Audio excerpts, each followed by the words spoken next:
Another thing that I've noticed being hugely important, well, if it was not always important, but certainly something that is beginning to happen in education, is the cross-disciplinary learning and the way in which subjects are matching up and being allowed to cross over and overlap. Well, when I say allowed to, I mean encouraged to almost, even in exam ideas. And I know this is something also that is coming into the personalisation of choice of learning. So the IB organisation themselves, as part of their development, are doing a big research project to really ask the questions, are the curricula that we're offering at the moment matching the needs of the students that we have now? And part of their findings are that we need to find ways to make those cross-disciplinary connections. And so they're developing new courses, 2 of which we've adopted already at the school.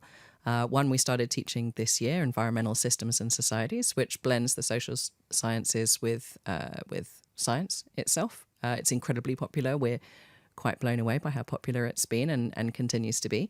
And then we launch a new course at the start of next year called Language and Culture, which is a fascinating course. It looks at the intersection between where you come from and the ways that you live and the ways that you communicate at the same time.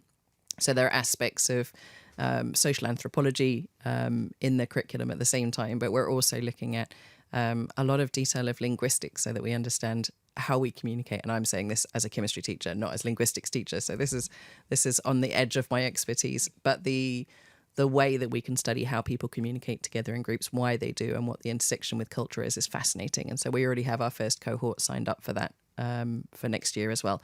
We are expecting the IB diploma to come in with more interdisciplinary courses as they come along as well. And we, as an institution, are really excited about the opportunity they give us for people to increasingly personalise their programme, making use of these opportunities because they open doors for students as well.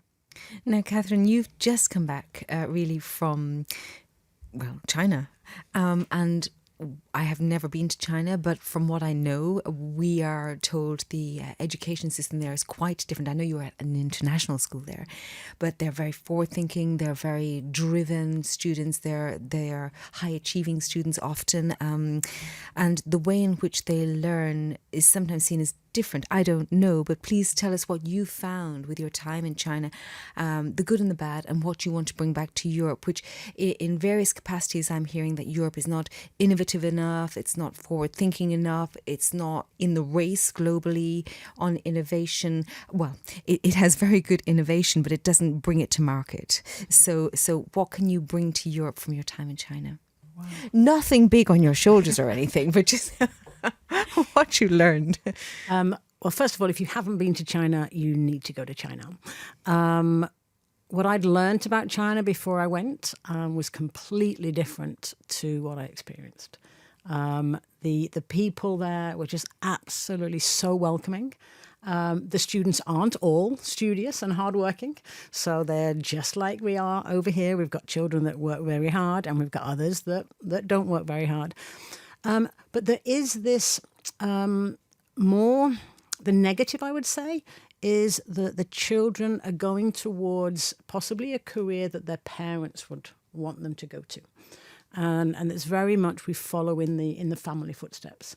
And I opened a school in China, and it was very much trying to get the children to be able to have a little bit more agency about what they wanted to do and where they wanted to go, and help them discover themselves, discover the places in the world that they could go and really become themselves. But that's a huge task then on your shoulders, because you're changing a generational mindset there. You're trying to change the way in which they would have been brought up to think, not only the students, but the parents as well. I think that the fundamental thing is the children that are in front of us these days are not the same children that are sitting in front of us 20 years ago.